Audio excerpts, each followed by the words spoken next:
دیش کی جنتا کی سمسیاؤں پر ہماری نظر، ہماری ٹیم کی محنت.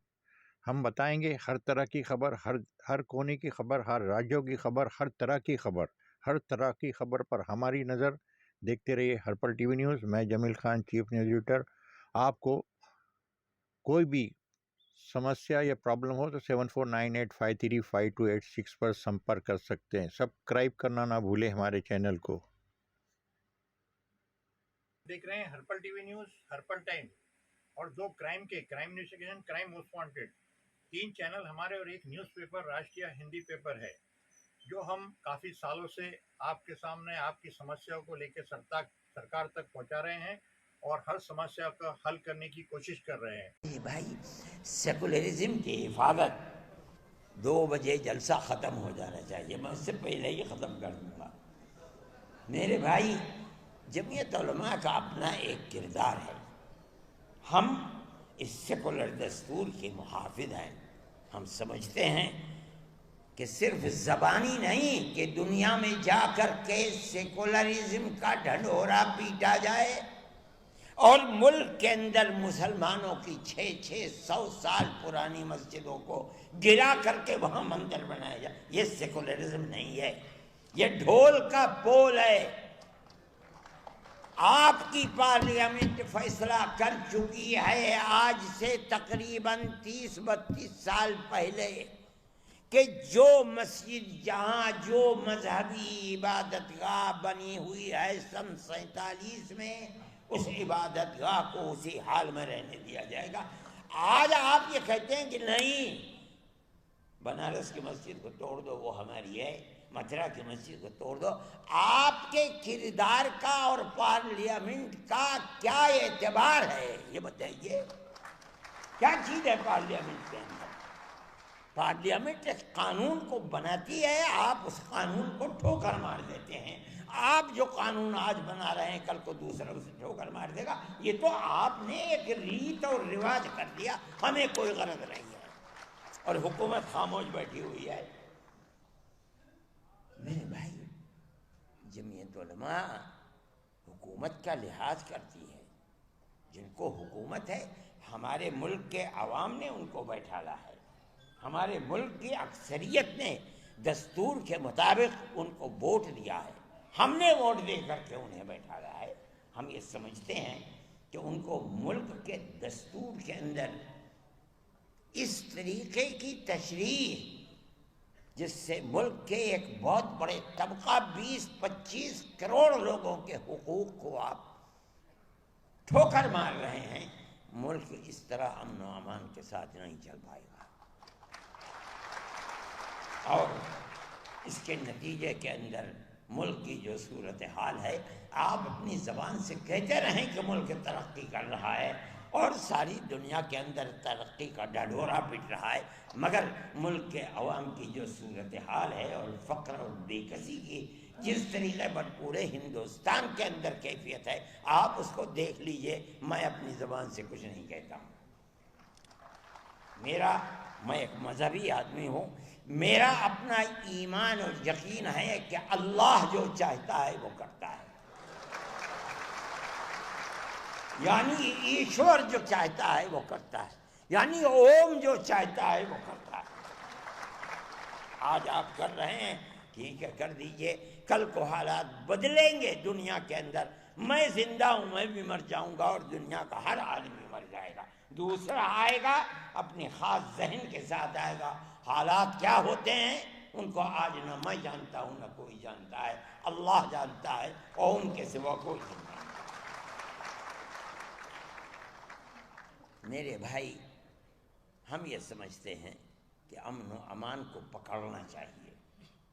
میں مسلمانوں سے یہ کہتا ہوں کہ آج کی حکومتیں جو کچھ کر رہی ہیں اس سے فرقہ پرستی اور آپس میں نفرت اس طریقے پر ابھر رہی ہے کہ نہیں کہا جا سکتا کہ کل کو کیا ہوگا.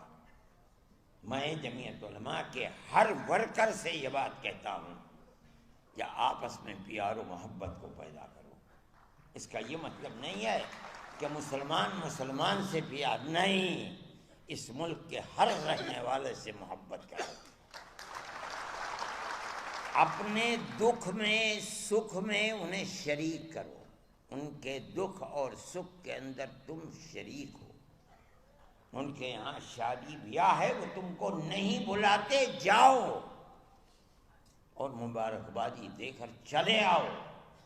کھانا کھلاتے ہیں کھاؤ، نہیں کھلاتے نہ کھاؤ۔ جب تمہارے یہاں سکھ ہو، شادی بیاہ ہو، تم اپنے رشتہ داروں کو جس طرح بلاتے ہو، اپنے دائیں بائیں رہنے والے غیر مسلموں کو بلاؤ۔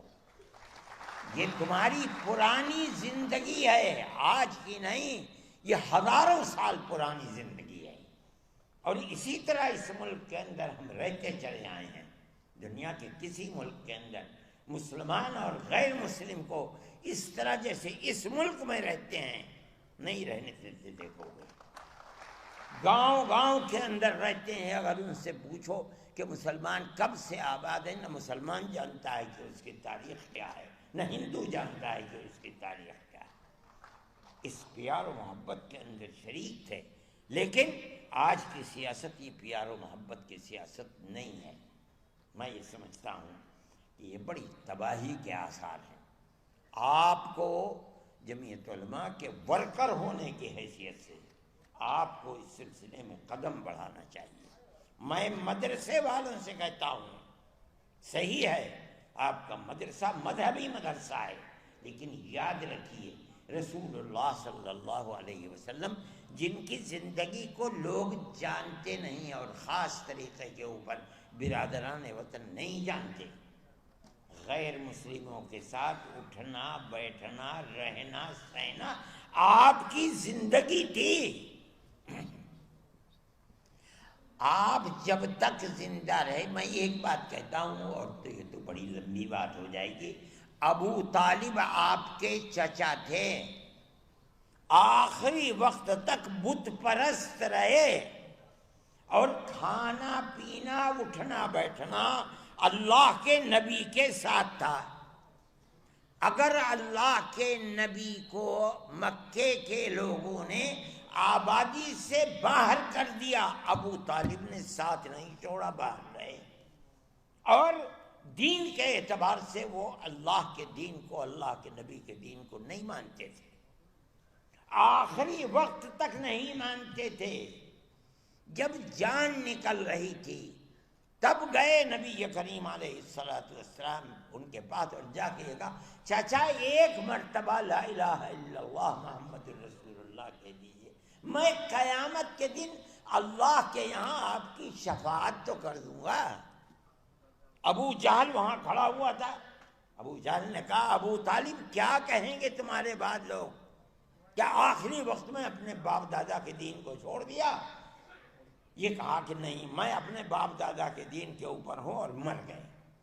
اللہ کے نبی نے ساتھ نہیں چھوڑا، نہ انہوں نے چھوڑا نہ اللہ کے نبی نے ساتھ چھوڑا، حالانکہ اللہ کے نبی کے دین پر نہیں تھے، نہ زندگی میں تھے نہ مرتے وقت تھے۔ میرے بھائی یہ رسول اللہ کا کردار ہے۔ یہ سمجھنا کہ کسی غیر مسلم کے ساتھ اٹھنا بیٹھنا یہ درست نہیں، اسلام میں غلط ہے، غلط ہے، غلط ہے۔ ہم اس ملک کے رہنے والے ہیں، وہ ہمارے بھائی ہیں۔ میں کہتا ہوں ایک آدم کی یعنی پرتم منو کی اولاد ہیں، ہم دونوں بھائی بھائی ہیں۔ جو لوگ اس کو تفریق میں اور دشمنی اور نفرت میں لے جانا چاہتے ہیں، وہ ایک باپ کی اولاد نہیں مانتے، اور غلط ہے، غلط ہے، غلط ہے۔ ہم سب ایک ہی باپ کی اولاد ہیں، ہم سب ایک دوسرے کے بھائی ہیں۔ جمعیت علماء یہ کہتی ہے، اور جمعیت علماء، میرے تعلقات RSS کے بڑے چوٹی کے لوگوں سے ہیں جو میرے پاس آتے ہیں، میں ان کے پاس جاتا ہوں، ہندوؤں سے بھی ہیں، مسلمانوں سے بھی ہیں، میں جو ان کی تواضع کر سکتا ہوں میں وہ تواضع، میں کوئی بہت بڑا دولت مند آدمی نہیں ہوں، لیکن جو بھی کر سکتا ہوں میں پیار و محبت کی باتیں ان کے ساتھ کرتا ہوں۔ کوئی ضرورت نہیں ہے میں کیوں تفریق کروں، وہ صحیح ہے، وہ RSS کے لوگ ہیں، دوسری پارٹیوں کے لوگ ہیں، وہ کریں. ہمارا فرض یہ ہے کہ ہم ان کے ساتھ پیار و محبت، اور میں جانتا ہوں کہ وہ شریف لوگ ہیں، اپنی شرافت کے کردار کو پیش کرتے ہیں. میرے بھائی، میں اس لیے کہتا ہوں کہ آپ کو اس سلسلے کے اندر جو مدرسے والے ہیں وہ اپنے مدرسوں کے جلسوں کے اندر بلائیں، بچوں سے تقریریں کروائیں، ماں باپ کے ساتھ کس طرح تعلقات رکھنے چاہیے، قرآن کیا کہتا ہے، اللہ کا نبی کیا کہتا ہے، ان کو سنائیں. پڑوسیوں کے ساتھ کیسے تعلقات ہونے چاہیے، آدمی کے ساتھ قطع نظر اس کے کہ اس کا مذہب کیا ہے، کیسے تعلقات ہونے چاہیے. تاکہ آپ کے خلاف جو پروپیگنڈا ہے کہ اسلام دہشت گردی کا مذہب ہے، یہ جائے تو لوگ سنیں تو کہ آپ تعلیم کیا دیتے ہیں، قرآن بتاتا کیا ہے. یہ ہمارا قصور ہے کہ ہم اسلام کی صحیح تصویر ان کے سامنے پیش نہیں کر پا رہے ہیں. ہمیں کرنی چاہیے. میں یہ بات کہتا ہوں اور آپ میری اس بات پر غور فرمائیں. آپ جہاں مدرسہ قائم کرتے ہیں اس مدرسے کے اندر اپنے ان بھائیوں کو بلائیے، ان کے سامنے اپنے اس پروگرام کو پیش کیجئے جو انسانیت کا پروگرام ہے اور جو قرآن سے ثابت ہو رہا ہے، جو اللہ کے نبی سے ثابت ہو رہا ہے. تب آپ سمجھا جائے گا کہ اسلام کی صحیح تصویر کو دنیا کے سامنے پیش کر رہے ہیں. اور اگر یہ نہیں کرتے تو میرے بھائی آپ کے لیے مشکلات ہیں، اور قصوروار آپ بھی ہیں. وہ ہنسنے لگے اور انہوں نے اس کے بعد حکم دیا کہ اس کے اقلیتی کردار کو بحال کیا جائے. اس کے اقلیتی کردار کو، جو وزیر تھا، قبل سبل منسٹر تھے اس وقت، جب انہوں نے کہا اور سونیا جی نے کہا کہ اس کے اقلیتی کردار کو بحال کیا جائے، کر نہیں سکے قبل سبل. انہوں نے سلمان خورشید کو لکھا. سلمان خورشید کے نے، مجھے پتہ چلا رمضان میں کہ سلمان خورشید کو انہوں نے کہا، میں نے ان کو ٹیلی فون کیا، میں نے کہا کیا سلمان خورشید صاحب، قبل سبل جی جو منسٹر ہیں، وزیر تعلیم ہیں، کیا انہوں نے آپ کو لکھا ہے؟ کہا کہ ہاں مجھے لکھا ہے، میں اس کا جواب دوں گا. میں نے کہا کہ اگر مسلم مفاد کے خلاف آپ نے جواب دیا تو قیامت تک مسلمان چھوڑے گا نہیں، یاد رکھیے گا. کہنے لگے نہیں، جو اصل حقیقت ہے میں وہی لکھوں گا جواب دوں. میں نے کہا بڑی اچھی بات ہے. انہوں نے جواب دیا اور اقلیتی کردار کو بحال کر دیا گیا. آج لوگ جاننے والے نہیں ہیں جمعیت علماء کو، نہیں جانتے کہ جمعیت علماء کا کردار کیا رہا ہے. سیکولرزم کی حفاظت جمعیت علماء نے کی ہے، ورنہ ملک کا دستور، میں اگر نام لوں کہ وہ کون لوگ تھے جو گاندھی جی کو مجبور کر رہے تھے کہ ملک اب سیکولر دستور نہیں ہوگا، لیکن جمعیت علماء کے سامنے گاندھی جی بھی اور جواہر لال نہرو بھی اور دوسرے لوگ بھی مجبور ہوئے اور انہوں نے سیکولرزم کو قبول کیا. اور جمعیت علماء کہ اس مطالبے کے سے کبھی کانگریس باہر نہیں جا سکی، اور اگر کانگریس باہر نکلنے کی دائیں بائیں ہوئی تو کوئی نہیں بولا. جمعیت علماء تنہا وہ جماعت تھی جس نے اس کے خلاف جیل بھرو تحریک کو چلی. اور مجھے خوب یاد ہے کہ جمعیت علماء کے سارے ملک کے لوگ دلی کی کالی مسجد کے اندر تھے، اور سونیا جی نے، اندرا جی نے ایک سفید کاغذ کے اوپر دستخط کر کے جنرل شاہ نواز کو بھیجا، اور وہ آئے کالی مسجد میں، اور انہوں نے ان کے سامنے وہ تحریر دی ان کے دستخطوں کی کہ اندرا جی نے بھیجا ہے، آپ کے جو مطالبات ہوں آپ اس میں لکھ دیجئے، میرے دستخط ہیں اور مجھے وہ مطالبات منظور ہیں.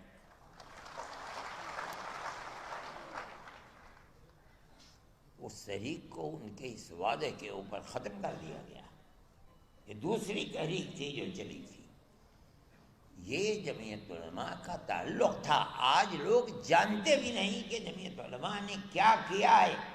ان کا خود کوئی کردار نہیں، وہ جمعیت علماء کے کردار کو کیا جانیں گے؟ میرے بھائی، آج اس سیکولرزم کو ختم کرنے کی بات کی جا رہی ہے۔ میں یہ سمجھتا ہوں کہ اس ملک کو بربادی کی طرف لے کر کے چل رہے ہیں۔ وہ اگر یہ سمجھتے ہیں کہ سیکولرزم صرف ان کے دو کھٹکتے ہیں، ان کو سب سے پہلے مسلمان اور دوسرے درجے کے اندر عیسائیت۔ ہم جس سیکولرزم کو لے کر چلتے ہیں، ہم یہ کہتے ہیں کہ تنہا مسلمان نہیں، ہر اقلیت، چاہے وہ عیسائیت ہو، چاہے ملک کے اندر براہ نام یہودیت ہو، یا کوئی بھی اقلیت ہے، جب ملک آزادی کے وقت اس کا دستور سیکولر دستور ہے، وہ سیکولر دستور رہے گا۔ اور اگر آپ اس سیکولر دستور کو ختم کر کے یہ چاہیں گے کہ ملک کو سلامتی کے ساتھ لے کر چلیں، ملک سلامتی کے ساتھ نہیں چل پائے گا۔ یہ 25-30 کروڑ کی مسلم اور عیسائی اقلیت کے ہوتے ہوئے آپ یہ چاہتے ہیں کہ ملک کے اندر امن برقرار رہے گا اور ان کو زندگی کا حق نہیں دیا جائے گا، دستور میں ان کا کوئی مقام نہیں ہوگا؟ نہیں ہو سکتا۔ آج آپ کے ہاتھ میں طاقت ہے، آپ یہ سمجھتے ہیں کہ جس مسجد کو چاہیں آپ لے لیں، جس طرح چاہے لے لیں۔ آپ نے جس مسجد کو لیا ہے وہاں بھی ٹھوکر کھائی ہے۔ ہم جانتے ہیں جمعیت علماء نے اس کے کیس کو لڑا ہے۔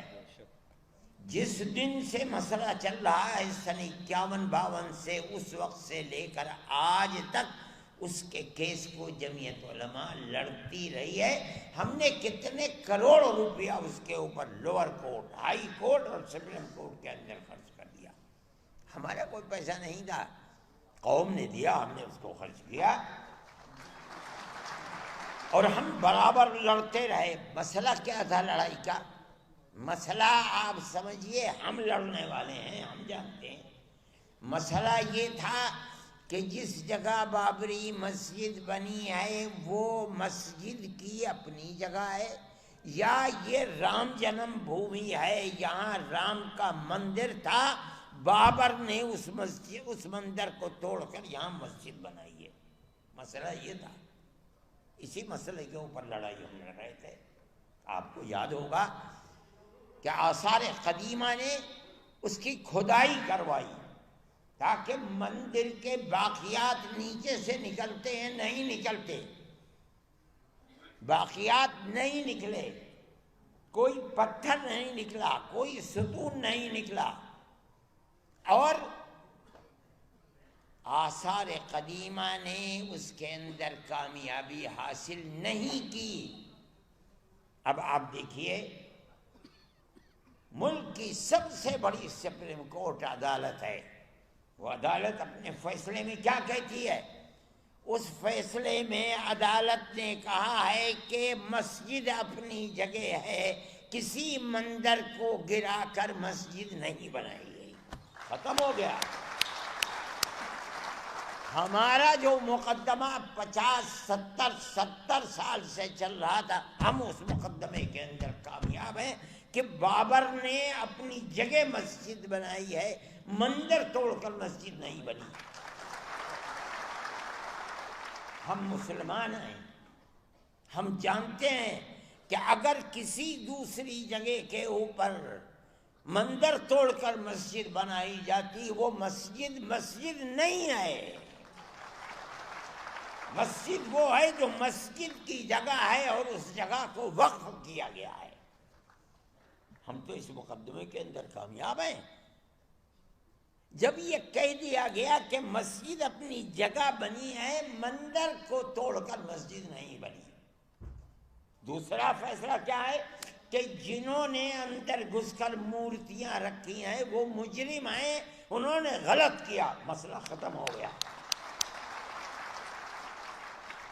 جب سننے والے سن رہے تھے فیصلے کو، تیسرا فیصلہ اپنی جگہ کے اوپر تھا کہ یہ مسجد کی جگہ ہے، لیکن یہ الگ بات ہے کہ فیصلہ یہ دے دیا گیا کہ لیکن ہم یہ جگہ ہندوؤں کو دیتے ہیں۔ ٹھیک ہے، آپ نے دے دی، ہم اپنے مقدمے کے اندر کامیاب ہیں۔ ہم آج نہیں بولتے، نہ ہمیں بولنا چاہیے، اس لیے کہ جو سب سے بڑی ملک کی عدالت ہے اس نے یہ ہندو بھائیوں کو دے دی۔ ہم نہیں بولتے، ہم 1000 دفعے کہہ چکے تھے کہ یہ آخری ہماری لڑائی ہے، سپریم کورٹ ہمارا سپریم کورٹ ہے، ہم اس ملک کے رہنے والے ہیں، سپریم کورٹ جو فیصلہ کر دے گا ہمیں وہ منظور ہے۔ سپریم کورٹ نے فیصلہ کر دیا، ہم اپنے گھر بیٹھ گئے، ہم خاموش ہیں، ہم نہیں کہتے کچھ، لیکن دنیا ختم تو نہیں ہے، ہم ختم ہو جائیں گے۔ آگے آنے والا مورخ یہ لکھے گا کہ بابری مسجد کی جگہ مندر کس طریقے پر بنا ہے۔